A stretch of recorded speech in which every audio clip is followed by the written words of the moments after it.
Moi, je travaille 8 hectares et mes parents 8, donc comme je travaille avec mes parents, non, ça en fait 16. Est-ce qu'on a une idée de la façon dont s'annonce une vendange? Comparé à l'année dernière, il y en aura beaucoup moins, bien sûr. Hein.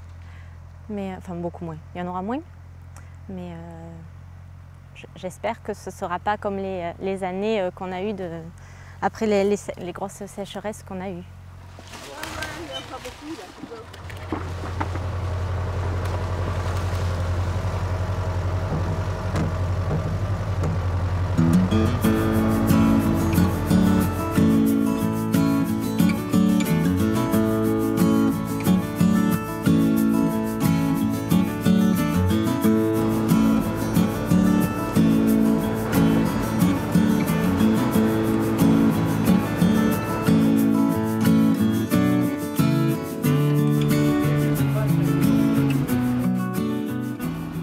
Alors c'est une année très particulière parce que la quantité est très moyenne. Par contre, on a une qualité exceptionnelle. Vu le temps qu'il n'y a pas eu de pluie, pas de brouillard, ici, la qualité est très bonne cette année. Voilà. Les raisins sont bien mûrs et il n'y a pas de maladies phytosanitaires ou autres. Nous sommes bénévoles tous. Moi je porte des voyages, d'autres copains font tourner la machine et on prend tout le monde. Oui. Même s'ils n'ont pas le matériel, nous on fournit le matériel gratuitement.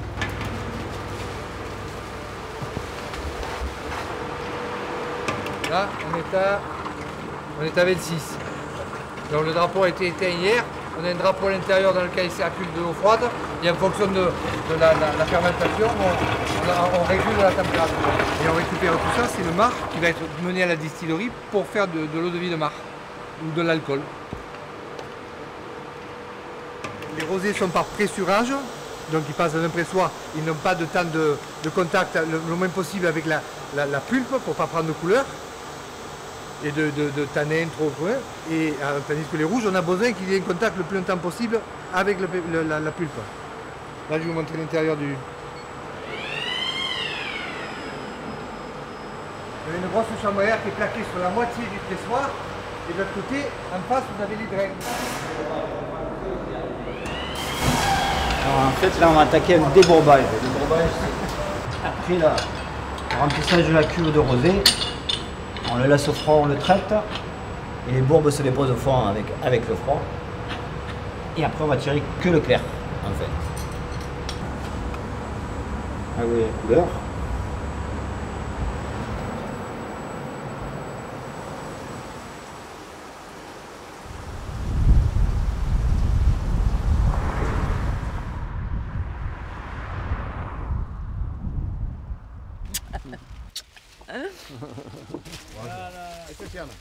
Oh, écoute, bon, à part d'être tout assigné assez, ma foi, après le reste. Moi, quand je suis rentré à la cave, ça ne s'appelait pas la Venise provençale. Ça s'appelait la cave Saint-Pierre, Saint-Julien. Sur les étiquettes, il y avait le clocher de Saint-Pierre et le clocher de Saint-Julien. Quand on a avancé dans le temps, on s'est fait classer AOC. Maintenant, c'est AOP. Hein? Mais on a demandé de s'appeler la Venise provençale. Ça a été facile à obtenir? Non, ça a été difficile. Parce que des Venises, il y en a. Il y a Venise d'ici, Venise de là. Ça passe par des conseils, et tous les 10 ans, il faut qu'on renouvelle l'appellation. L'appellation au syndicat, vous voyez. Combien il y a d'adhérents à la coopérative? À peu près 160. 160 exploitants. Ouais. Disons, Il y en a peut-être une dizaine qui sont actifs, mais le reste, c'est moi, il y a ma femme, mes deux petits, ils sont tous coopérateurs. Quelle est la force d'une coopérative vinicole? C'est d'être regroupés.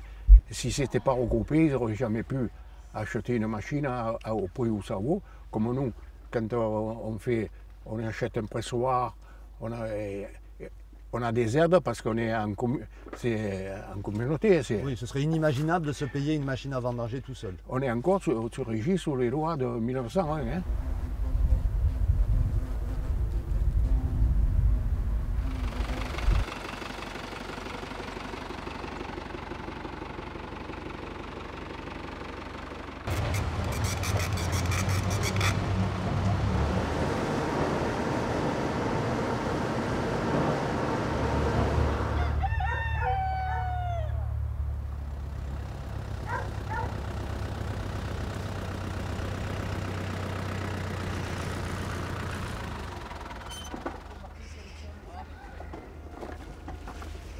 C'est des parcelles qui ont été sélectionnées par la directrice, par l'ICV.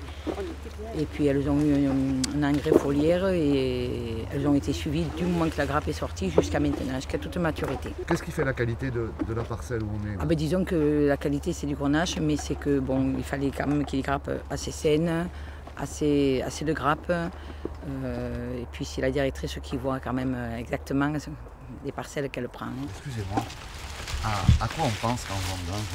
Quand on vendange. Les mains sont prises avec. Alors, vous êtes à l'ancienne, à la serpette. Oui. Et à quoi on pense? On décompresse, on est bien, on est dans la nature, en plein air. Non, au contraire, c'est reposant, moi je trouve. Oui. Ah oui, faut le dire. Hein. Et oui. Qu'est-ce qu'elle dit, Solange? Elle dit on a des patrons sympas. Ah oui, ça aussi.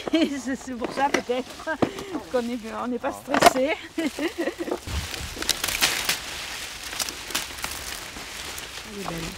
Effectivement, c'est très groupé. Oui, et tout autour du cep, là, c'est pour ça que j'écarte un petit peu parce que j'ai du mal à trouver le bon endroit pour pas l'abîmer. Voilà. Et ça se décante un peu là. On voit mieux.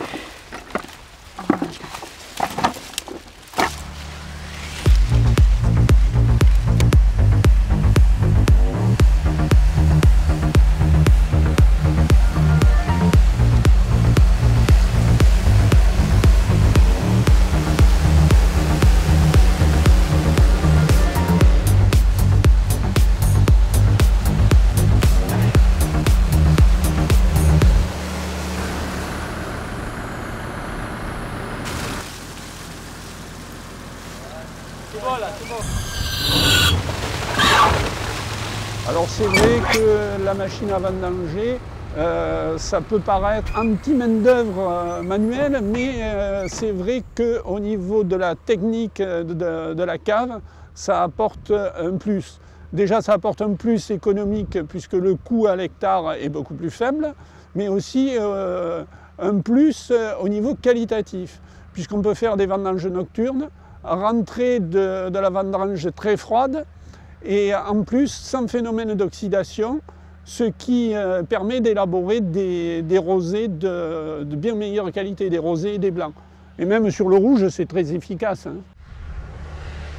Là, on a une machine qui a 7 ans maintenant, mais qui est toujours à la pointe du progrès, avec de l'électronique embarquée, des systèmes de triage, élimination des feuilles, élimination des déchets. Donc on a une vendange qui est quasiment plus propre qu'à la main. Les conducteurs de la machine, on en a 3, puisque compte tenu de son coût, on ne peut pas la prêter. Donc il y a Isabelle Chiarel, il y a Ivan Chirkov et moi-même qui conduisons la machine pour tous nos collègues. Et nos collègues viennent récupérer la vendange. En fait, c'est vraiment basé sur l'entraide et mettent à disposition leur benne et leur tracteur pour récupérer la vendange de tous les adhérents.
Donc là, c'est des rosés qui sont en train de fermenter. Donc on va mesurer le rosé.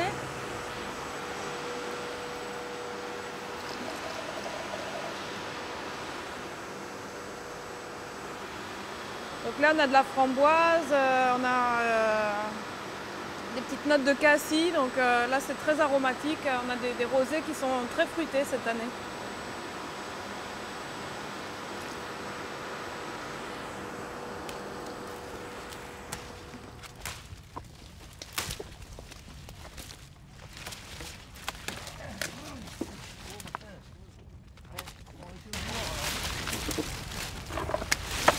C'est votre combienième vendange? Moi ça va faire, je sais pas, peut-être 20 ans, ou pas 20 ans, mais oui. Ouais. Ici ça fait bien 10 ans qu'on y est déjà eu. Oui, ça fait 20 ans, 20 ans, 25 ans que la neige. Ça change d'une année sur l'autre les vignes? Oh que oui. Cette parcelle, elle peut... Ouais. Oui, bien sûr que ça change d'une année sur l'autre. Là cette année c'est bon? On dit qu'il y en a guère? Elle est mieux que l'année dernière. C'est-à-dire? Il y a plus de raisins que l'année dernière. C'est plus du raisin que de la grappille là. Ah, mais c'est plein d'oranges.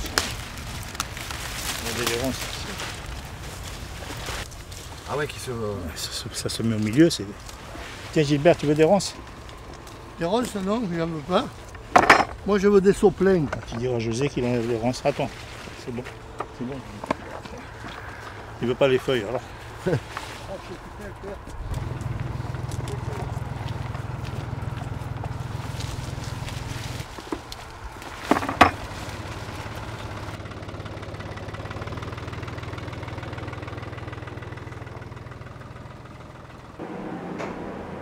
Là, on est dans une cuve de vin rouge. On a évacué le liquide, c'est-à-dire le vin. Et on va maintenant évacuer le marc qui est resté au fond. Le marc va tomber dans une pompe à marc. Et de cette pompe, on va renvoyer toute cette matière-là dans un pressoir. Et on va en évacuer encore une dernière fois le jus.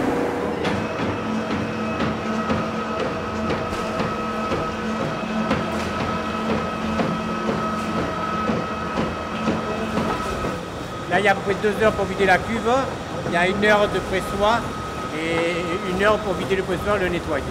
C'est à peu près 4 heures, si tout va bien. Alors ça se présente plutôt bien puisqu'on a eu un très joli millésime avec un millésime assez tardif qui s'est compensé par la canicule qu'on a eue cet été. Mais on est sur des vins qui sont très fruités, très équilibrés avec des bonnes acidités. Donc pour l'instant, ce qu'on a en cave, ça nous laisse augurer le meilleur pour cette 60e récolte. On a beaucoup travaillé cette année sur les sélections de terroirs, sur aussi le volet environnemental des cuvées. Donc on espère pouvoir mettre et présenter tout ça à nos clients très bientôt.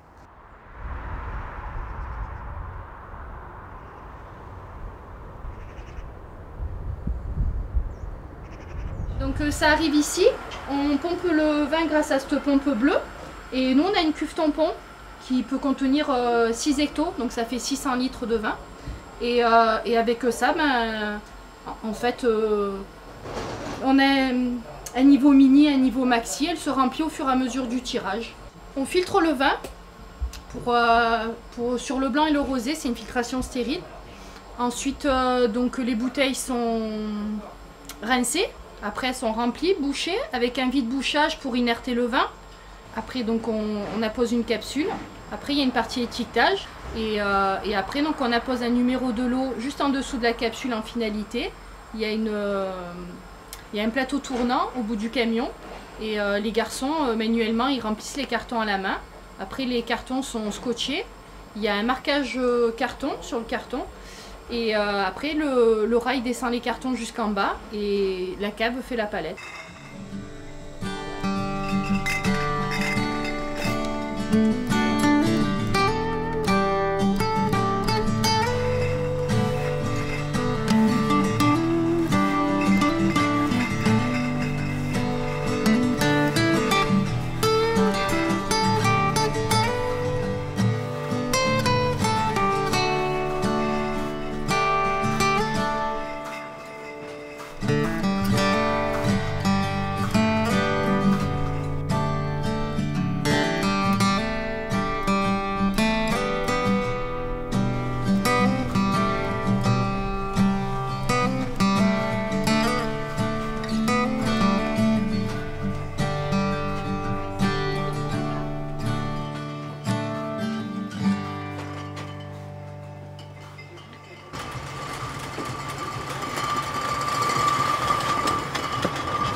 Merci beaucoup.